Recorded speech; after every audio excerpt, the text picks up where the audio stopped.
recognized that they were on the other side of Jericho, just as you lifted up, Elder.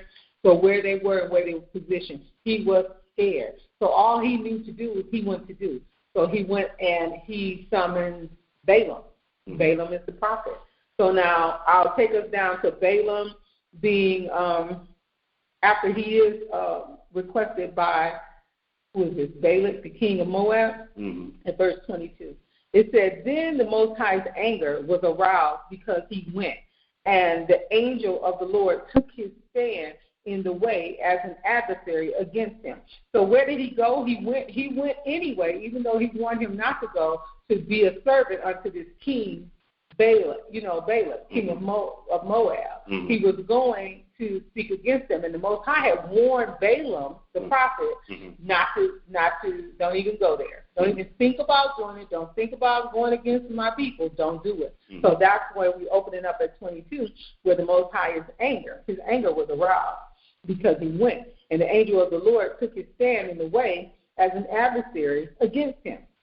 And he was riding on his donkey, and his two servants were with him. So now Balaam is on a donkey. He's going to go and do some of what the Most High told him not to do. But he got two witnesses with him, right? Mm-hmm. And it says the angel of what?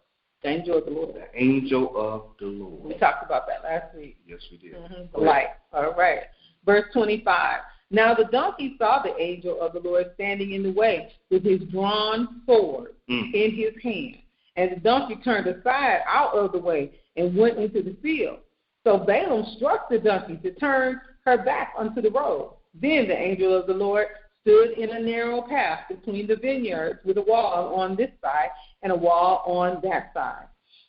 And when the donkey saw the angel of the Lord, she pushed herself against the wall and crushed Balaam's foot against the wall. So Balaam got disciplined. He got checked right there and then for being disobedient. His foot got crushed. His foot got crushed, but he responded.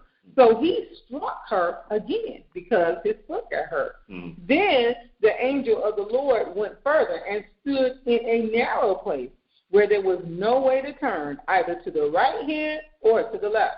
And when the donkey saw the angel of the Lord, she lay down under Balaam. So Balaam's anger was just aroused because the donkey, they keep telling you who saw it. Mm-hmm. Balaam didn't see it because he's already stepped on the other side. He's in disobedience. So whether you were a prophet and the Lord came to you or not, you're not doing what he asked him to do, so he is no longer with you. The donkey is the one who has the spirit and can see, the insight to see what's going on, not Balaam. So it goes on to say, so Balaam's anger was aroused, and he struck the donkey with his staff yet again. Mm-hmm. Then the Lord opened the mouth of the donkey. What did he do?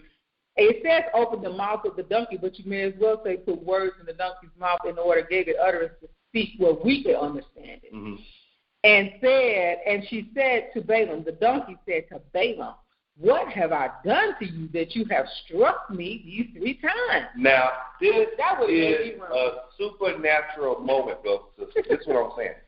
The Most High changes not. He can still cause an animal to speak to us today. He said he had the rocks cry out and worship him. Mm-hmm. This had to be supernatural for this man that couldn't see the angel of the Lord trying to ward him away or keep him from going a certain way. But the Most High will communicate with his creation to get his point across. Mm-hmm. This has to be an eye-opening event for Balaam. Oh, yeah. And Balaam, in verse 29, it reads, and Balaam said to the donkey, because you have abused me, I wish there were a sword in my hand, for now I would kill you. I would be afraid. He having a conversation with a donkey. I would be afraid after an animal started talking to me and asked me a question, and now I'm talking about I want to get a sword, I would have killed you. I'm talking to the animal. Mm-hmm. My puzzle will be, how can you talk? Right. That's what I'm trying to get, So his conversation continues. Right. You having a conversation with the animal. So the mindset of these people doing this thing in time had to be remarkable because maybe Balaam had seen other wonders in the world. Okay? Maybe he had seen other things in the world that it wasn't so much of a shock to him. But in this day and time, if that's going on right now and this and that, yeah, it will puzzle the people. I think it was a shock to him. I just think he didn't pay it any attention because he was so consumed with trying to get the money that he was going to get. Okay, keep reading. Verse 30. So the donkey said to Balaam, am I not your donkey on which you have ridden ever since I became yours to this day? Was I ever disposed to do this to you? And he said, no. Then the Lord opened Balaam's eyes. So that's why he couldn't see it. And he saw the angel of the Lord standing in the way with his drawn sword in his hand. And he bowed his head and fell flat on his face. And the angel of the Lord said to him, why have you struck your donkey these 3 times? Behold, I have come out to stand against you because your way is perverse before me. Because your way is perverse before me. The Most High will self-correct us. Mm-hmm. Okay? And we think that we go do whatever we want to in front of his face, because it's all in front of his face. He sees everything. He called it perverse. So he might send somebody to correct you, to get you focused, to get you right back on track on keeping the commandments and walking in the steps. Keep going. All right, verse 33. The donkey saw me and turned aside from me these 3 times.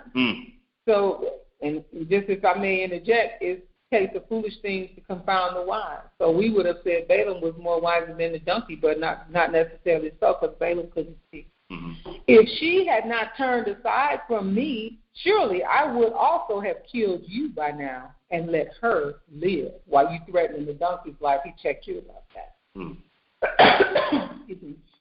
Verse 34. And Balaam said to the angel of the Lord, I have sinned, for I did not know. You stood in the way against me. Now, therefore, if it displeases you, I will turn back. Now, you should have been doing that all along, Balaam. Now, you had seen the angels of the Most High standing in front of you with a sword. Then you go try to get some understanding, and you have been told before, don't do it. But now, that's how we are. We're stiff-necked people. Mm-hmm. Did Balaam obey? Did Balaam go back? And so then the angel of the Lord said to Balaam, well, go with the men, but only the word that I speak to you that you shall speak. So Balaam went with the princes of Balak. Mm-hmm. All right. So now when Balak heard that Balaam was coming, he went out to meet him at the city of Moab, which is on the border at the Arnon, the boundary of the territory. Then Balak said to Balaam, did I not earnestly send to you, calling for you? Why did you not come to me? Am I not able to honor you? And Balaam said to Balak, look, I have come to you now. Have I any power at all to say anything? The word that the Most High puts in my mouth, that I must speak. That I must speak. Mm-hmm. So Balaam went with Balak, and they came to Kirjath Huzzah. Then Balak offered oxen and sheep, and he sent some to Balaam and to the princes who were with him. Okay, so we'll go as it continues. So this is a pretty lengthy chapter as he tries. He has his first prophecy. Well, we already know the setup because the angel of the Lord, which we know to be Yashiya, the light of the world, told him that he'll only say what the words that he puts in his mouth for him to say. So that is what's happening. So it says Balaam's first prophecy. His first prophecy, Balak is excited. Just paraphrasing the story as you read and study. Balak is excited. He's excited to see him. He's just, hyped up. But when Balaam opens his mouth, he's like, that's not a curse. What in the world? So when you look at in chapter 23, verse 11, it says, then Balak said to Balaam, what have you done to me? I took you to curse my enemies. And look, you have blessed them bountifully. So it was not, he couldn't curse them. Right. He could only say what the Most High had given him to say. And he did this several times. He could not ruin them. So that leads us back. This is how we got here. You're dealing with the Nicolaitans. You're dealing with Balaam. So when you talk about those, it continues to show you. He had 4 prophecies. All of them blessed the children of Israelites. There was no person whatsoever because he was unable to do it. Right. So Balaam rose and departed and returned to his place. And Balak also went his way. And so what they're saying is, since he could not curse them, he decided to do what we saw in Nicolaitans as well as what we read, to influence them to sin against their own God by feeding them meat that were sacrificed unto idols, causing them to commit sexual sin. And so that's what he had to convert to, and this is where it began. So this is how we relate that back down to today, brother. You will have people that will come into your church, a prophet, a disciple, a person that will come out and give a speech in your church and say, well, it's okay to do this, it's okay to do that. We got to judge what is right, what is right according to the word of God. That's why he's given us the word to decipher all truth. So even after Sunday worship, and they say, okay, we got food downstairs, y'all going to have food, get ready to have a great Sunday. And you go down there and you find out that there's some fresh cooked ham. There may be some shrimp or some cocktail down there. You have to decide for yourself, is that what the word says? Why is this abomination in the house of the Most High? Why is it in there? Okay?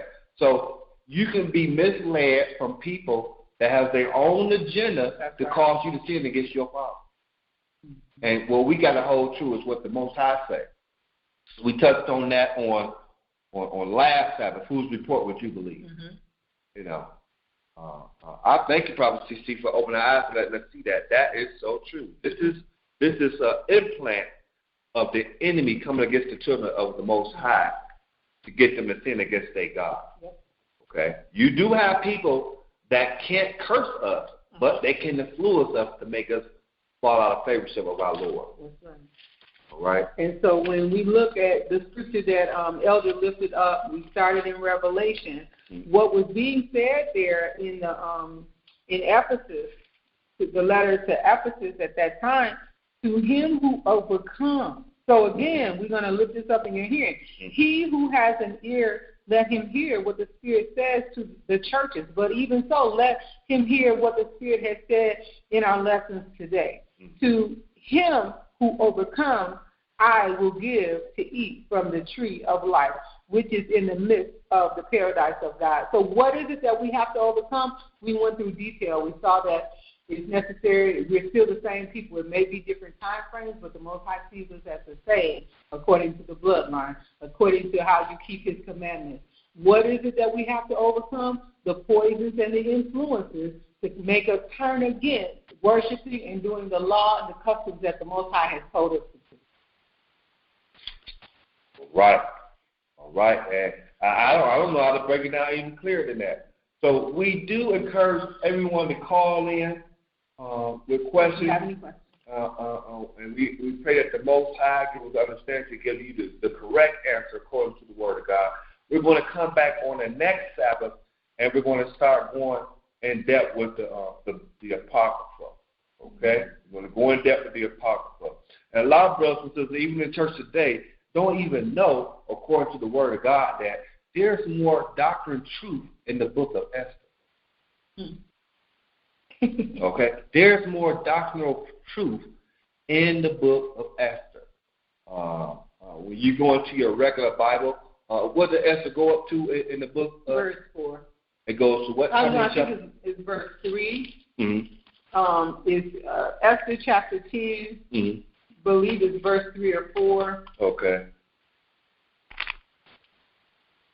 And if any of you have any questions, certainly now is the time. We're just kind of going through scripture, something we do on a regular. You're able to *6 yourself and ask that question, and we welcome you to do that. Please do.